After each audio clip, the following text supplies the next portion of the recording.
In the early 1900s, women were traditionally believed to be pure creatures, unable to partake in physical outdoor activities in fear of damaging their fertility. But women proved that they were capable of being much more than just homebodies. Taking to the streets to march on the grounds of equality, with the passing of women's suffrage in the early 1920s, women skated their way into the spotlight. While women in sports was not a new idea, women were only allowed to participate in cleared sports that were deemed feminine. As men departed the United States for World War II, women were getting ready to pave the way in mediums that they were not able to before. Opportunities to join the workforce opened up, and sports were no longer dominated by men. By the 1940s, television broadcasts portrayed female roller derby as a breakthrough in women achievements. Shall we join the ladies? Many years ago, the men went to war. And so women, they created a women's sport to be on TV for families to watch. In history, it was a women's sport because it was mainly women involved. And so roller derby was born. Yet what some remember to be the original roller derby days do not hold true to the current physical requirements of being a derby dame.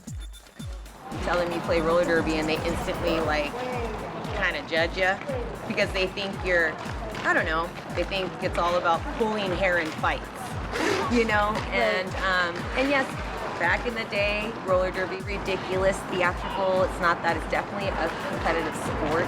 Roller derby has seen many advancements as a sport throughout time. Originally, the only tracks used were bank tracks, a raised track that puts all skaters at an angle. With the players being on wheels, the centripetal force causes players to fly around the track at outrageous speeds. The speed, bank track whips you around and brings more momentum, so it's a much faster game. Fast skaters, I was the second skater that ever flew off the bank track. Highest peak is about 4 feet off the ground, so when you go off, it's a drop for sure. I didn't get hurt, thank goodness. I fell perfectly. In 2005, the Women's Flat Track Association was born to promote and foster a slower game dedicated to skill and agility. Yet even with these implications, players are still taught how to handle a fall. Falling is a common theme in roller derby, requiring training physically and mentally for every single player. Do a lot of cross training, definitely have to get that stamina up. And even when we're doing our practices, any drill, we try to do it fast and hard so that we're always boosting up that stamina, because you have to be on it. And whether you're jamming and running full circle or, sometimes you think a blocker is just sitting here. Right. But you're moving. And you're taking hits every single time. You're absorbing an impact. Yeah. What type of practice training do you do to become more resilient against those things? Well, we definitely do a lot of foot drills and hitting drills together, just while we're at practice. And then I know a lot of women do strength training, weightlifting, and then cardio. Outside of all of this? Outside of all this, yeah. For 60 minutes, 10 players are giving it their all on the track, fighting and pushing their way to get through the blockers. One player, the jammer, is trying to push their way through the blockers, which is made up of the other 4 players on the opposing team. Yet while it all sounds easy to say, doing it while flying 12 miles per hour down a track can be a bit more challenging for all involved. A power jam is when one of the jammers, the people with the star on their helmet, is in the penalty box.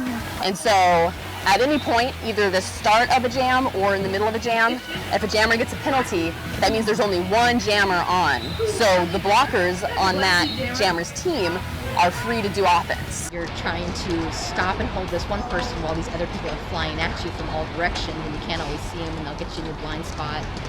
Very frustrating. For those who appreciate the skill that it takes to be a good roller derby player, a flat track highlights more players' skill and agility. Footwork, delicate yet strong. Like most sports, roller derby forces a sense of situational awareness, where you must be able to adapt to any and all circumstances that may come your way. That's what we call our toolbox, where we'll learn different skills for different scenarios. Because there's so many people on the track and so many variations of what can happen, it's kind of difficult to put together a play specifically. So we just come up with like a bunch of different possibilities to deal with the situations, and then whatever the way everything's set up is, you'll make this decision right there, are we going to do this or not? Muscle memory kicks in, and the actions start to become second nature. I'll be driving and I'll be like, why am I veering? And it was because I was like jamming in the moment. But with every passion comes some pain, especially when you're hitting each other. Injuries to the ankles and knees are most common, while some have had major bruising. We like getting beat up. I don't like getting hurt. Like seeing that girl today get hurt, that's so bad. Yeah, it's so bad. So bad. Worst fear. Yeah. Injuries are a really bad part of it. Yeah. And I haven't had injuries for a while, but when I first started, I had a lot of injuries, like broken teeth, ribs, wrists. In contrast with the aggressive stereotypes, roller derby produces a family. South Coast female roller derby team is a special breed. The farthest players commute over an hour away, and the age group varies between 20s to mid-50s. Yet one would never know the distance between after seeing the love that this team has for the sport, and specifically for one another. Because we played scrimmages together, and you just knew of her because of her she's got a little bit of aggression. Why are you in timeout? Because I did a penalty. Yeah, I'm a little aggressive. Oh yeah, she's aggressive. Like, just at our age too, I feel like it's hard to like meet people because everybody does their different things, but it's like you have the people that you can always count on. That's what I mean, like family. It's just you always have them. You can be like, I am having a shitty day, or I love the sport and I love playing it, but it's family. Yeah. I think there's something to be said when it's not pro, when you have to fundraise to travel, when you're using your own money out of your pocket to travel. These women are asking for days off, from their paying job to do it because they love it. They love it and they want to be there. So you meet us, and everyone's so different, but everyone has something to say that is so amazing about the sport. And so it's this amazing family that comes together, and it's my second life. It's my second job. It's a huge part of my life. Like, I can't think of roller derby not being in my life. Some players even carry permanent reminders of the places that they've traveled. But ink isn't just the only thing that teammates take away. The majority of them take away self-confidence, proving that they aren't just capable mothers, but inspirations for the women that follow in their footsteps. Increasing their skills and physical abilities, roller derby unleashes a capable mental fortitude that creates strong, empowered women. You're going out here and you're beating up other girls that are all really strong personalities, and you're all out there just on skates with mouth guards, helmets, beat the crap out of each other, and then at the end of the day, you're freaking high-fiving them and loving each other and giving each other hugs, even if you lost or won, you know what I mean? Like, I'm not just a regular woman, I'm like a strong, athletic woman, you know what I mean?